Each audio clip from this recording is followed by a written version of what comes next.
Hello and welcome to this week's episode of The Capitalist Investor. As always, you got myself, Diamond Hands D.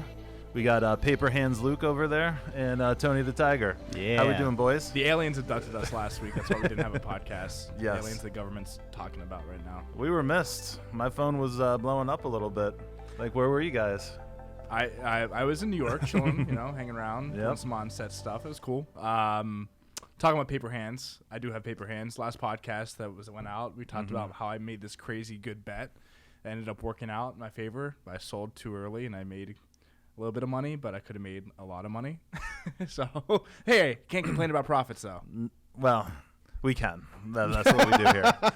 Because you had a goal, Right. and you didn't. You had a path of success, and you didn't follow it. Right. I did. So if we remember, he said on the show that Tesla earnings were going to come out, and he was, basically afraid Elon was going to say a bunch of weird stuff about the economy. And I don't think it was too weird what he said, but you were correct in your thesis that for that one day, year, the market would go down. And you bet against it. I bet against them. One day the market went down. I was right, and it was the biggest drop basically this year that happened. Yeah. And I think I made on that trade. It wasn't, it was a small trade I put in my account, and I made I think 50% on that trade real quick. It's a really high risky trade. Yeah, we don't condone options trading. I could have made 500% though. So that's everyone makes wrong calls, but he just sold before the earnings actually came out. He didn't see his hand the hell out of that. He was afraid. God, man. But he was totally right. I didn't. I heard what he said, and I'm like, you know what? I'm gonna go dabble myself. Apparently, too. I made a nice 3x. You did, but I didn't put any money. I put I put hardly anything in it. Well, these kind of trades, more for entertainment value. Well, these kind of trades, you put basically nothing in it because can I put my NFTs in that? But I am getting canceled the next 2 weeks on the podcast, just so everybody knows, because there are a lot of things, questions that have been coming up, and we're going to address those questions the next couple of weeks. So no, what we're going to do is we're going to have a. So no. Well, all right, strip it out. I don't care what you guys want to do. If you want to edit this, I don't care. But we're not. We're having so a lot of listeners have called in, and one have more of like a general idea of like there's a lot of weird things going on. Even during this podcast, their debt downgrade. There's whispers of recessions. There's whispers of soft landings. So, like, what are we doing as a firm? What do we see? How do we see it? What does that mean for, investors, our clients, for financial planning? And we're gonna bring in we're gonna sub Luke out and bring in Dave Abate. Cancel Luke. Cancel Luke for 2 weeks, but. We're going to. It's going to be less market takes, more just general planning, how we're really gauging, making sure the current environment's best for. A little bit clients. less specific, right? But more general kind of talk. So just prepare for that next couple of weeks. We're going to miss you, bro. Going to miss you. No, you won't. No, we won't. All right. So let's dig into what we got today. So. Lots of earnings in the past week or so we'll talk about that, especially on the tech side. We'll talk about the old yellow trucks hitting the red light. That's a pretty fancy way of saying it, but a pretty good story there too to talk about. Obviously, we'll talk about the debt downgrade, and we'll see what has been canceled this week by the administration. All right. They're working hard to cancel as much stuff as possible. So let's get into it. Earnings this week. So, I think they've generally been pretty good. I would say the consensus is, they beat on the tech side. So what do we got? We got Microsoft, Google, Meta, all reporting, and it's been fairly good news across the board. So what do you guys think about what we saw for earnings and what's to come? Well, before this podcast, Apple's supposed to report, and also Amazon, two of the other behemoths out there, and they're expecting Apple to miss on the revenue side, so a little bit of slow growth. I don't know who's buying iPhones. I mean, I don't. I need to. I keep on punting on it. I mean, the only reason I buy How one. How much is an iPhone? What do I have to drop these days? Like $1,200? Yeah, that sounds about right. Jesus. I'm not so depressed. I don't want to spend that. I remember when I was a Verizon customer, and I would get my iPhone for free. What happened to those deals? Does anyone else remember that? Am I crazy? No, you're like you give them your old iPhone, like here's a new one, and it was $100 Back free. when I was a don't kid, even they know. gave me a flip phone for free. I've always had to pay $1,000 for my phone, so I mean, I'm sorry that I didn't get to witness the good days, the good old days. I'm curious to see what Amazon says because of their, they just came out. Like Luke was a big participant in his girlfriend were a big participant in what was Amazon that? Prime Day? Prime 20% buy now, pay later. Prime Day. So Prime Day. there were active people out there buying. How good was that? How good is the consumer? I'm curious if they're going to have anything to say. I didn't get two things, by the way. I didn't get two things I ordered. I look at you as a household, so you guys racked it up, and that's nice. Well, I mean, we didn't get two things though. They Amazon just didn't deliver it. Yeah. So we actually forgot to say we didn't get it. So basically, Prime Day was not Prime Day for me. Like we basically got screwed over. Oh. So now I talked about it this morning with my girlfriend. I'm like, hey, we got to talk about that because it's actually technically under her account. She's got Prime. I did order something. I think they sold out of it, and now it's just like it'll get here maybe. The key to Amazon is AWS though. The web services, like their cloud, that's their growth trajectory. Besides inflation, people spending money, consumers, their big growth area that investors care about is AWS. And Microsoft Azure last week came in like at 25% growth compared to like the 27 or 28% growth that people were expecting. Yeah, that 2 or 3% matters in the market. That's why Microsoft sold off 4 or 5%. I think the same thing's going to happen with Amazon. Yeah, deceleration. I mean, it's the market only gets so much so saturated, right, on a new technology or business, the way business is conducted. But here's the thing, man. Like and it happened this morning, and it leads into the yellow trucking business going out of business, right? I think we ordered 5 things from Amazon, and 3 boxes showed up, and we have this gigantic box with 2 things in it, full of packing paper, so it doesn't get busted up. But like, why doesn't like Amazon have an option where it's like, do you want it delivered tomorrow? Pay $2 extra. I'm like, man, I don't think I need the toothpaste literally tomorrow. So let's start consolidating things that I buy into you. Yes, you do I need it? We take a week off, man, and this just goes right off the rails. But like I don't need it right away, or I do need it right away. Like there's no options. Like they're trying to get everything to you as fast as possible because we're I'm gonna have to correct you there. They definitely have that. Do they? Oh, then I just don't pay attention. Like I think there's an option that says like wait to combine my orders, and they give you like a $2 credit or something. All right, I got fact checked on the show. I didn't even need to wait till the next episode. I'm not even a super. I don't do the Amazon shopping, but yeah, that they definitely. Is that basically Prime? Does Prime just get you everything? With okay.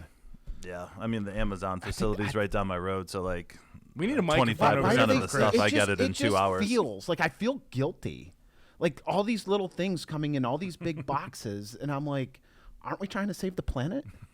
Like, isn't that the agenda, like of everything right now? And Amazon's over here delivering 3 packs of toothpaste in a box that's 3 feet by 2 feet. Yeah, I don't know. That's how I feel. Just wait till they have the killer drones that start. It's all about the logistics and where everything's coming from. I get it. Yeah. I understand why they do it. It's easier to just shove it out the door than but it's wasteful. I don't know. To summarize earnings so far, they have been, I would say, and I've been outspoken, like B+, I'd say, like they've been pretty good. But I've been saying that they've been like raising guidance too. They've been like saying, yeah, we're going to full year 2023 is going to be good and 2024 is going to be rocking too. Like that kind of is concerning to me. Like usually 70 to 80% of companies beat their earnings expectations. So most companies actually set the bar pretty low. They under promise, over deliver. Like that's the whole name of the game, right? So not set expectations too high and then miss all the time. I think a lot of these expectations for next year are really high, assuming that with the consideration that the consumer remains just as resilient, just as strong heading into next year. And that kind of leads into our whole next point of the debt downgrade in the U.S. and the state of the government and the state of the consumer in general. are they going to be able to remain as strong and heading into next year if these companies overpromise and underdeliver? That's not necessarily good for the market. I don't know how great earnings season is this year. Year over year, we're flat on revenues, projected, as we kind of get through the rest of this. But okay, what if it's 1 or 2% in either direction? I'll just call it flat. Yeah. But earnings per share, so earnings is down 6 to 7%, but the market is up. So it's been multiple expansion because of AI. Like this assumption that AI is going to be like this revolutionary thing in the next year or two that's going to add billions and billions and billions of dollars to bottom line revenue, which isn't true. Yeah. I think I saw something, I might have mentioned it like an episode or two ago, where the use of AI has dwindled like over the last month or two. Like it's down significantly. And like, is that just because school's out? Because like the kids aren't using it to write their papers. So anyway, okay, let's talk about that real quick. So AI influencing the market, the long-term participation of and long-term knowledge of the youth. If everyone doesn't learn anything and they all are using AI to learn, what kind of productivity does that add to the future? Really of the bad, economy? Yeah, very, very, very bad. It's bad. That's concerning. That is definitely concerning. As well, I don't think that's being factored into the market. Yeah, I know we're talking about earnings, but the test scores across the country are not good. Yeah, the average person has below average IQ. Yep. So most of the people you run into today are not intelligent people. Nice.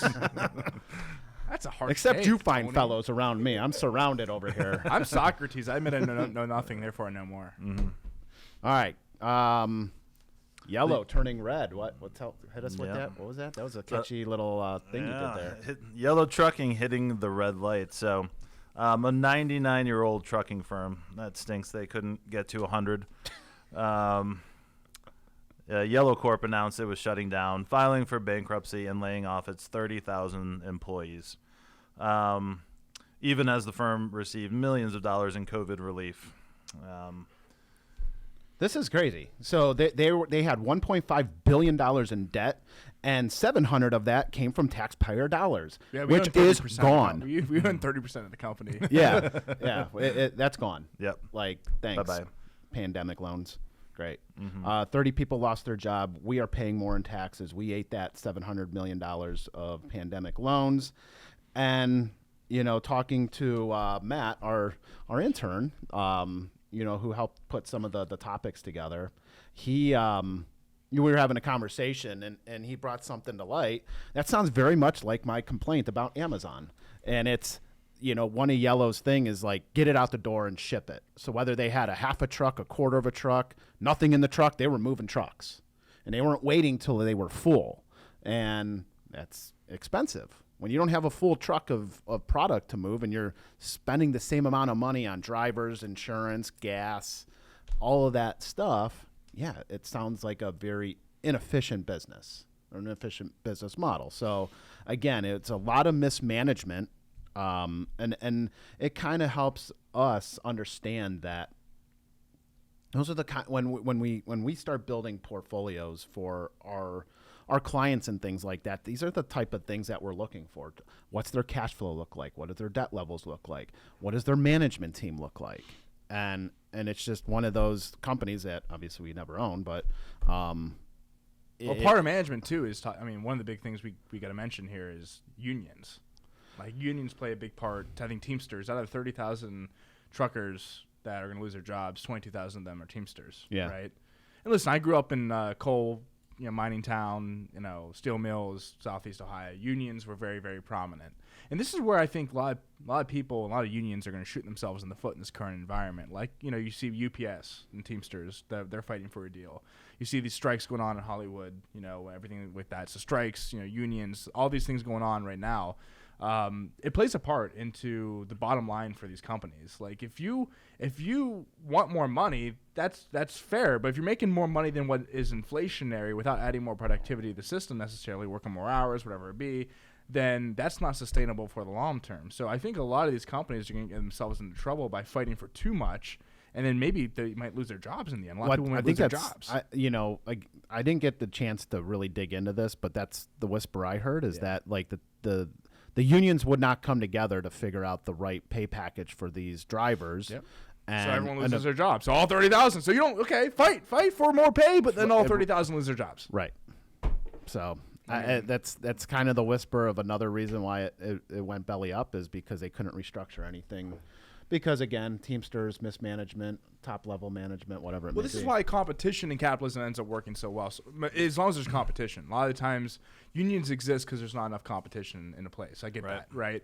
As long as there's competition, you can leave your current job and maybe go make money somewhere else if you're adding that kind of productivity. If everything evens out within capitalism to be paid what you're supposed to be paid. The problem exists when competition doesn't exist. And usually, the only reason competition doesn't exist in a capitalistic system is when the government intervenes and they basically pick the winners and losers within the system. Whether it's UPS, whether it's steel mills, coal mining, climate change regulations, Tesla, Halliburton, tax credits. It's not all one side. Yeah, they're picking. just they're picking so the we're winners clear, and losers. absolutely, yeah, for sure.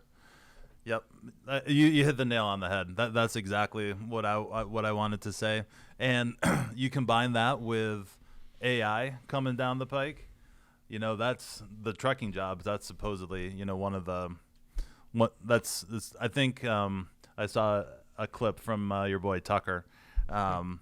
The trucking industry employs the most males in this country. So basically he was saying that's sexist. Well, it's just, it's the typical, earner in a family. That trucking industry has a huge part to do with it. And if, those jobs go away from AI and, trucks driving themselves around, it's going to be a massive shift in the economy. But I think kind of, it's, you hate to generalize, but you kind of see the effects of COVID still coming through. How far away are we from self-driving cars? Literally, I can take a nap on my way to work. Yeah, like Teslas, they work for sure. They? Yeah, absolutely. I see people sleeping in the cars all the time. Yeah, they're driving. Yeah. I think, Matt, you got one, right? The intern, yeah, he's here watching. They rock. I mean, they do a good job. Okay. It's the obviously the regulation that's getting in the way of self-driving cars, but they have hundreds and hundreds of thousands of hours logged on the Tesla self-driving stuff. But anyway, everyone kind of wants more for less, and it's the exact opposite of what the capitalism should the capitalistic ways just work everything out. The same things people fight for are the same things that get them in trouble. Right. And that's what most people don't understand. I want more free money from the government. I want UBI, whatever it be, stimulus. I want more pay. All of it ends up shooting themselves in the foot if nothing they do changes themselves. Right. Absolutely. 4-day work weeks, strikes, working from home, all add less productivity to the system. And how in the hell do you expect to make more money and progress throughout a system when you're expecting less, giving less? Yeah. You can't give less and take more. Yeah. Well, I mean, we had the argument, when energy companies are making money, man, the pitchforks come out and they're making too much money. Look at their profit margin. But they're the worst. They're the worst in earnings this quarter. They're down. Revenue growth is down 25%. Are they saying hey, we gave you all this money. Can we get it back now? Because we ran out of money. No, it will self equalize eventually. But you want more money? Okay, your employer gets you more money, and then when there's an economic downturn, because you're the highest paid one, you're the first one fired. Yeah. All right, congratulations, right? Sure. All right, so debt downgrade. That is the newest news of today, and wow, so that came in overnight. Futures were down. We'll see how the rest of the day plays out. But one of our CFAs, Colin, writes us a blurb every morning about things that have happened either yesterday, about to happen today, happened overnight, and actually helps us just kind of see what's going on, across a lot of different lenses. And he mentioned that the last time there was a credit downgrade, the market was down 15% over the next 2 weeks. And bonds were up 20%. Right. But And, so now is, and the concerns are, like, well, now what about like, the U.S. dollar as a reserve capital, could we lose that? But I do want to strip it off just a little bit, saying, all right, I wouldn't freak out too much, because the last time we were down 15% in 2 weeks because of a downgrade was 2011. This is the end. My only friend. I'm just kidding. I like the Doors. What's going on? All right, anyway. 2011. I'm hitting with the hard facts, and you're coming here singing. Sorry. All right. Anyway, financial crash. So in 2000, this happened in 2011. That was just after the financial crisis, and there were whispers of a double dip recession, and then they get hit with a credit downgrade. So that's why the market fell 15% in 2 weeks, was because it was just really tough time. 2000, 2009, 2011. That was rough.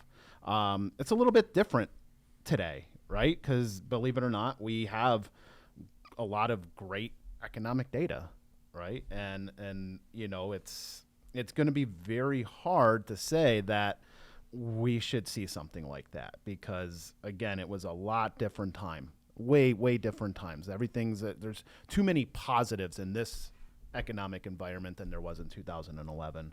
But we are still the best, dirtiest shirt in the laundry. With a AA plus rating. It's still one of the highest out there. So I don't think it's too much to worry about, but it's a warning sign. Yeah. Because again, it could be years. I hope I don't see it in our lifetimes, but the U.S. losing their reserve currency status worldwide is a big concern. And this is like part of the downfall, getting downgraded with our debt.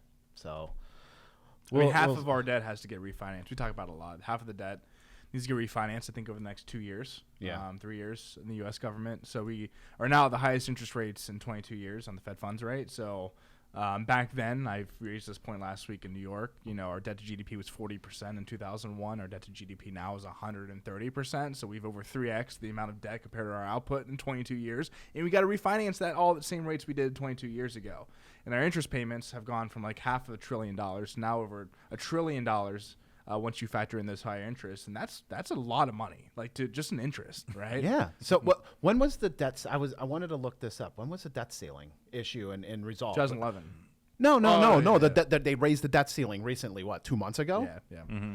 We've racked up $1.5 trillion in more debt in the last 2 months. And then we'll have to raise it again, like probably next end of this year. Oh my gosh. Yep.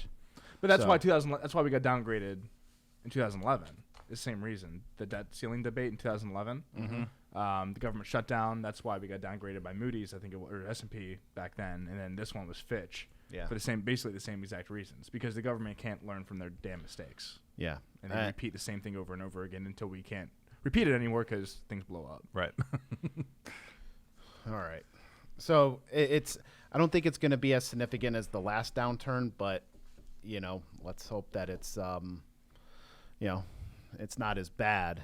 Everyone cites the I think this might be part of your discussions next couple of weeks when you bring Dave in, but everyone cites the $3.5 trillion or $4 trillion in money market funds as like the market's gonna take a bit of a turn. Everyone's gonna buy the dip. Well, when you're earning a little bit of money in your money market accounts, like it's not, you're not as quick to buy the dip, right? So I mean, there's definitely things that we haven't seen in a long time that's going to make this environment a little bit different. Right. And it kind of leads, and we'll probably touch base on it in a few weeks, but like the possibility of recession, it's like, I know that we have talked about it, and we feel like everything around us is, pointing in that direction. But, I think you said it in a offside conversation, saying like, if you're early, you're it's bad, right? So like if you're early, you're wrong. If you're early, you're wrong. You pull the parachute now, a recession's coming, and it doesn't happen for another year, the market could rip another 15%. Nasdaq's down 2% right now as we talk.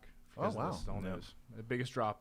We talked about my day being the biggest drop. Where are your Q puts now? I thought about it yesterday, but I'm like, no, not going to push my luck. Yeah. There's so many like things pointing to a recession, like senior loan officer survey is negative. Inverted yield curve is the most inverted it's ever been. But everyone's got jobs and everyone's making money. And if everyone's making money, everyone's spending money. And there's this push and pull effect in the economy right now. And it just feels like the recession, if there is one, could just be pushed out. Yeah. I'm offended you don't like my singing. You ruined the man's mojo. I'm sorry. He was a man on fire. Yeah. I know. I didn't mean to. Who should be canceled, me or Luke, for yelling at Luke's singing? I think that's already That's already been done. I'm already canceled. Should we embrace it and I'm canceled, or it's just like Luke? It is what it is. Yep. You're my boss. You can cancel me. Leave the singing to who? The Doors, you said? Yeah. This is the end. That's a good song from the Doors. It is a good song.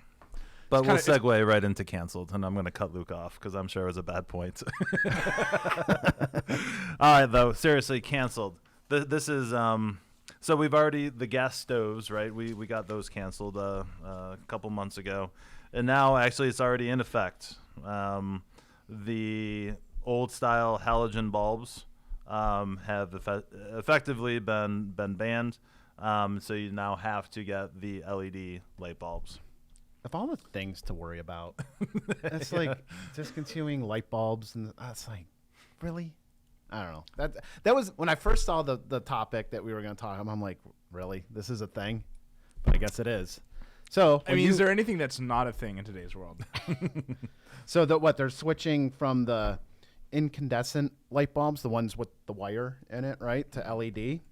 Well, you'll hear all the things like LEDs are 25% longer, 90% less energy, things like that. But they are 4 times more expensive when you walk into Home Depot and you want to, I'm expecting to pay for 5 light bulbs $10 and it's $40. I'm not very happy. My utility bill went up 25%, I think. I don't know if yours guys did. I think around here in Cleveland they sent out a letter saying ours was increase.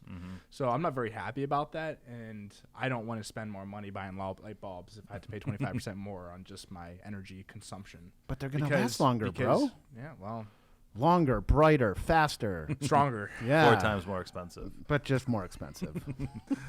I don't just know. like the Teslas, right? Just another thing for the middle class to get screwed over with. Right. I mean, when you walk in and you got to spend $40 rather than 10 or 15. Yeah. After your electric bill is already 35% more. Yeah.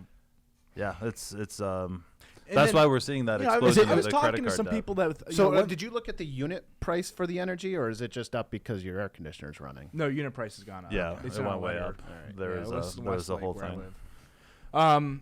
But I was talking to somebody that works for a city government, and they only got a 3% raise year over year. And they cited as well, all these things are going up, utilities are going up, prices, and they got a 3% raise when inflation's, still well over right around 5% or so year over year. So they're not even accounting for inflation. That's a government job.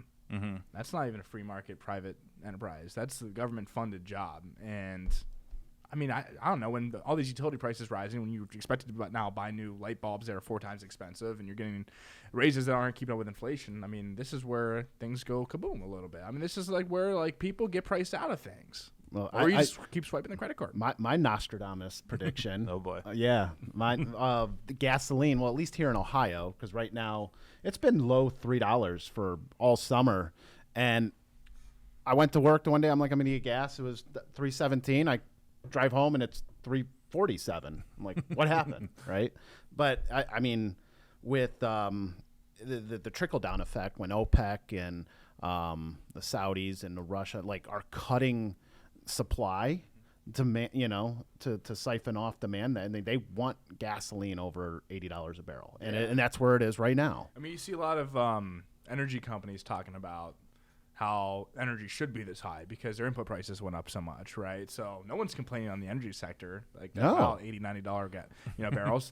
I think they rose 20%. Oil's up 20% in the past month. We're at all-time highs for the year. We could be heading higher. I mean, that's all inflation. And then and Joe Biden's like, "Hey, I'm going to fill up the petroleum reserves when it hits $65. Oh, we're going to cut production so we can get above 75. If you want to fill it, it's going to be more expensive." Like, why would you say anything? I just think, to sum up my thoughts, I think in today's world, we forgot what happened 3 years ago. We forgot we shut down this whole economy. We forgot we pumped trillions of dollars. We forgot we had 0% interest rates for 13 years straight. I mean, all of this is repercussions of what we're dealing with now and all the craziness and why things don't make a lot of sense and why people are really frustrated when they go spending money and they are racking up credit card debt. We forgot what we've done the past 13 years. We kind of just ignore that. And all of those are factors into what we have to deal with and why we still have a lot of hurdles to get through. And no matter what the administration on each side will say, not many things are good for many Americans right now. And I don't care who you ask, Democrat, Republican, they only stick to their side because that's what they'll always be. And nobody is saying things are looking really good right now. Yeah, I can't. Way to bring the room down. This party and I wanted to come in with some energy today. I did. It was good until then. All right, things are looking good. Those that, whatever. Yeah. Things are. I'll just lie and say what the Biden administration says. Everything's perfect. No one's struggling. All right. Well, what Luke just said there. We've been saying that for a while now. And the market's up, whatever it is year to date. But we have been actually getting a lot of questions on that. So that's kind of what we're going to dedicate, the next 2 weeks to, is kind of, how are we investing in the current, state of the economy. Obviously, it's not that great. It hasn't been that great for a while now. Yeah. Asset allocation is really going to change in the next couple weeks, couple months, couple years, sure. Because with interest rates being so high, the fixed income bucket has really become attractive again. Yep. And that's something that we'll touch base on in the coming weeks when we start talking about, an encompassing idea of financial planning. Yep. So I'm looking forward to that. Sounds good. And we'll maybe when Luke gets back, we'll see what's going on with all the aliens and things like that. We haven't really been keeping up with that. Who knows? So, maybe I feel bad now. Maybe Luke. Maybe we'll make it a 4-person. No, I don't want it. Who knows? Who knows? No one knows. All right. Well, it's like giving me like nice steak dinner and just taking it away from me. That's what you're doing to me. All right, guys. Well, good episode this week. Thanks everyone out there for listening. If you have any questions, comments, show ideas, keep them coming at info@swpconnect.com, and we'll talk to you next week.